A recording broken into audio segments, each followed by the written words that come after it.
नमस्कार दोस्तों, मैं सुनील कुमार आपका स्वागत करता हूं। दोस्तों, कल मैंने आपको अपने वीडियो के माध्यम से एक जानकारी दी थी सफेद दाग के बारे में। क्यों होते हैं सफेद दाग, लोगों की क्या मान्यताएं हैं, क्या लोग इस बारे में सोचते हैं।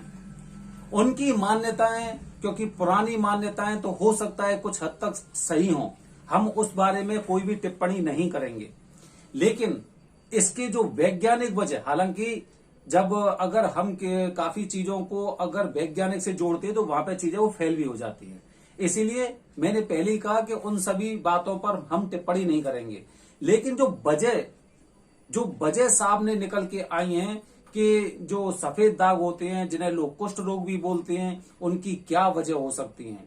क्या ये दैवीय प्रकृति है, या फिर दैवीय कोप है, या आपकी कुल देवी का कोप है, या फिर आपको कुछ पूर्व जन्म के कुछ ऐसे जो पाप किए थे उनका आपको अब फल मिल रहा है। क्या चीजें हैं दोस्तों।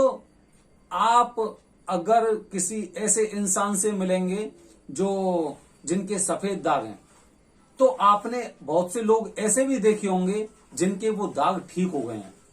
अब आप मुझे एक बात बताइए कि आपके अगर उस बंदे के अगर सफेद दाग ठीक हो गए हैं, तो इसका मतलब यह है कि पुराने जन्म के तो कोई पाप नहीं थे।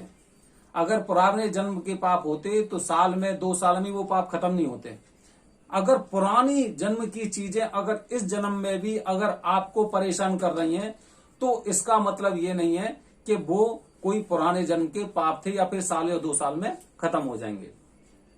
दूसरा, अगर लोग कहते हैं कि भाई ये कोई दैवीय प्रकोप है, इस इंसान के ऊपर दैवीय प्रकोप है, तो दैवीय प्रकोप, अगर वो दैवीय प्रकोप है तो क्या आपने उसकी कोई युक्ति की?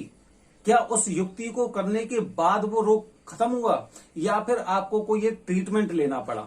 ये भी आपको सोचने की जरूरत है कि भाई ये क्या है, क्योंकि इन्हीं सब चीजों से ना वो निष्कर्ष निकल के आता है। मैं बता रहा हूं आज अपने वीडियो के माध्यम से कुष्ठ रोग होने के कारण।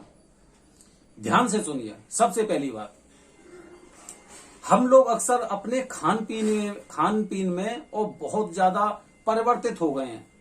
पहले हमारे जो पूर्वज होते थे, हमारे जो दादा दादी वगैरह होते थे, नाना नानी होते थे, वो हमें बताते थे बेटा इसके साथ इस चीज को मत खा, इसके साथ इस चीज को मत खा। ये हमें बता देते तो तब हमें आभास नहीं होता था, क्योंकि पहले एक संयुक्त परिवार होता था। आज जैसे ही इंसान कमाने लग जाता है, उसका परिवार अलग हो जाता है। संयुक्त परिवार से जो जानकारी मिलने वाली थी, वो जानकारी एकदम पूरी तरह से खत्म हो गई। जानकारियों का अभाव, ये एक पहली वजह है कुष्ठ रोग की, जिसे कुष्ठ रोग बोलते हैं, ल्यूकोडर्मा बोलते हैं, सफेद दाग बोलते हैं। क्योंकि हम अपने पूरी जड़ों से एकदम अलग हो गए।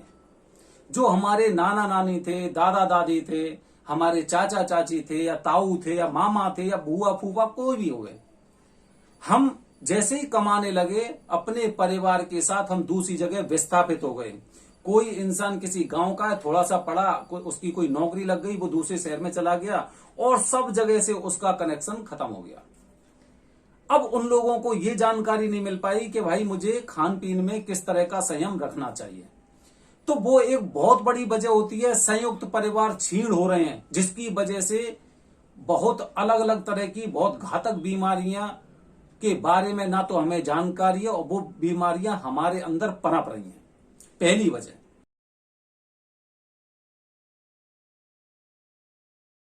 जो हमारा जो देश है, हमारे देश में सब लोग जानते हैं कि अंग्रेजों का शासन रहा था। अब अंग्रेजों ने क्या किया, अंग्रेज हमारे देश में कुछ ऐसी गंदगी फैला के गए जिसका खामियाजा हम लोगों को आज भी भुगतना पड़ रहा है।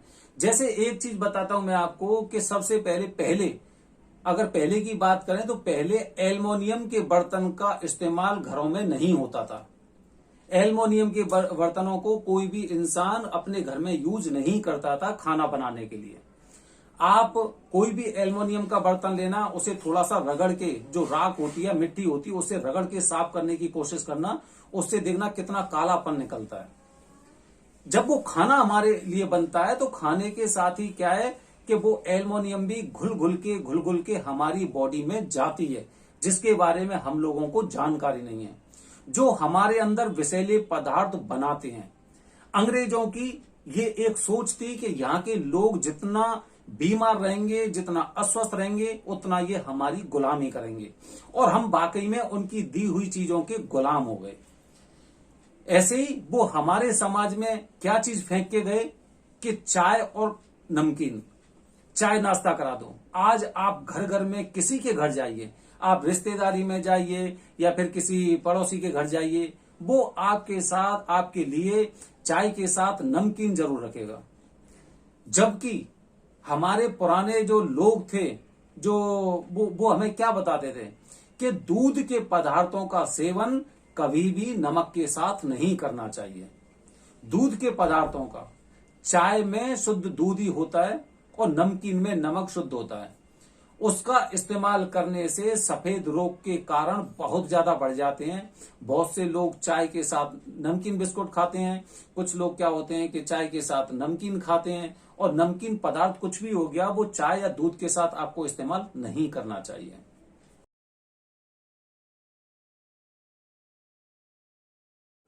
अगला पॉइंट बता रहा हूं दोस्तों, तीसरा क्या होता है कि आप अगर आयुर्वेद में विश्वास रखते हैं तो आयुर्वेद से रिलेटेड कुछ भी चीज का आप अध्ययन करिए।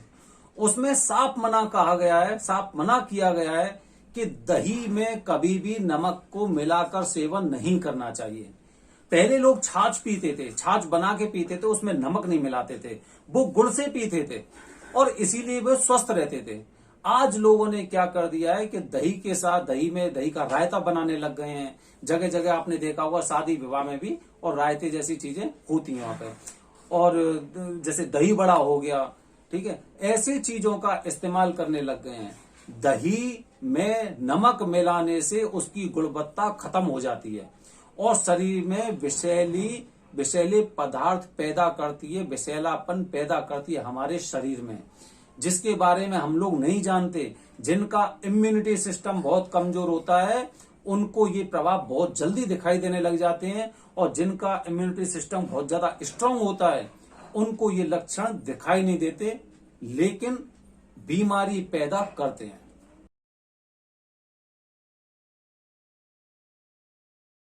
क्या होता है कि जैसे कुछ सब्जियां ऐसी होती हैं, कुछ अचार ऐसे होते हैं जो अधिकांशतः महिलाएं अपने घर में बना के रखती हैं। उनमें से एक सब्जी होती है करेले की। करेले की सब्जी अमूमन ऐसी होती है कि आप उसे 1 दिन, 2 दिन, 3 दिन, 4 दिन तक खा सकते हैं, वो सब्जी खत्म नहीं होती, उसका टेस्ट बरकरार रहता है, उतना ही टेस्ट रहता है, उसके टेस्ट में कोई कमी नहीं आती।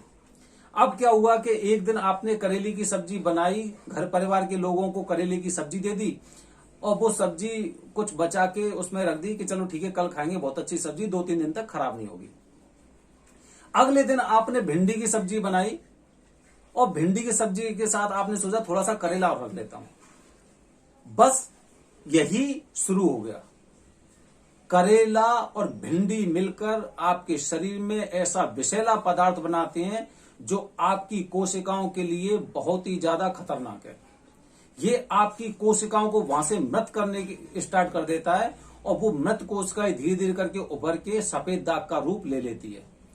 इसीलिए हमेशा ध्यान रखें, करेले और भिंडी का सेवन एक साथ बिल्कुल ना करें, अन्यथा आपको भविष्य में सफेद दाग की समस्या हो सकती है।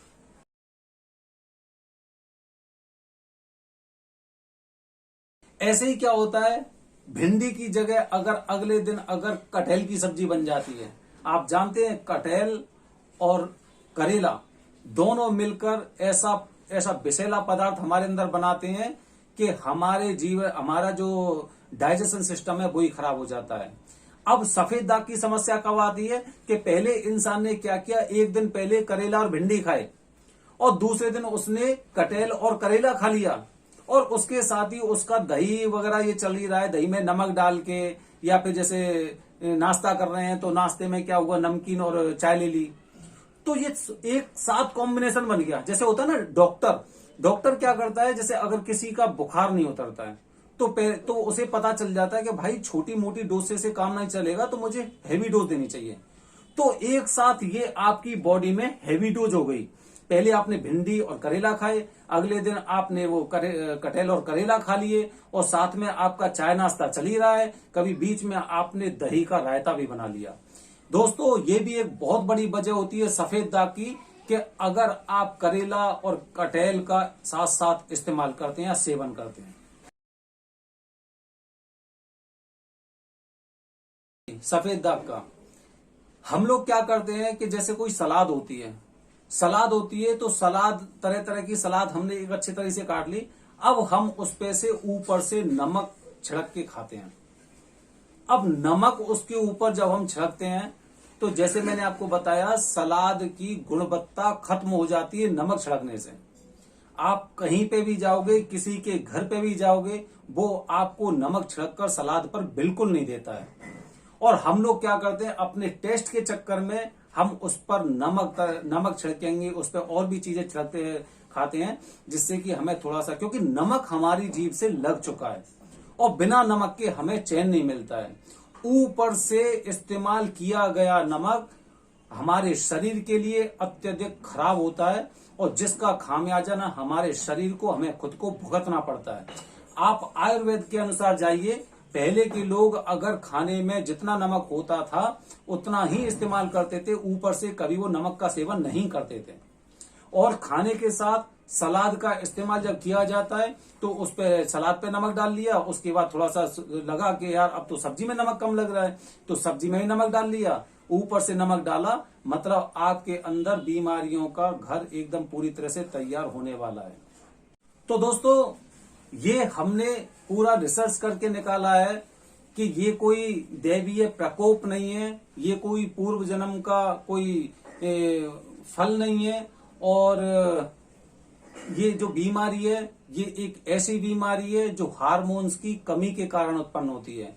इसीलिए महिलाओं को ये परेशानी ज्यादा प्रभावित करती है, क्योंकि महिलाओं के शरीर में जो हार्मोन्स होते हैं वो बहुत ज्यादा परिवर्तित होते हैं।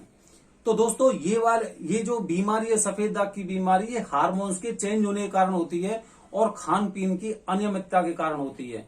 जिस तरह से जो मैंने आपको पॉइंट्स बताए हैं, महिलाओं को, कम से कम महिलाओं को इन सभी चीजों से हमेशा सतर्क रहना चाहिए, दूर रहना चाहिए, क्योंकि जो पुरुष होते हैं, पुरुष और महिलाओं के स्ट्रक्चर में, हार्मोन्स में और जो काफी इंटरनल चीजें उनमें काफी अंतर होता है।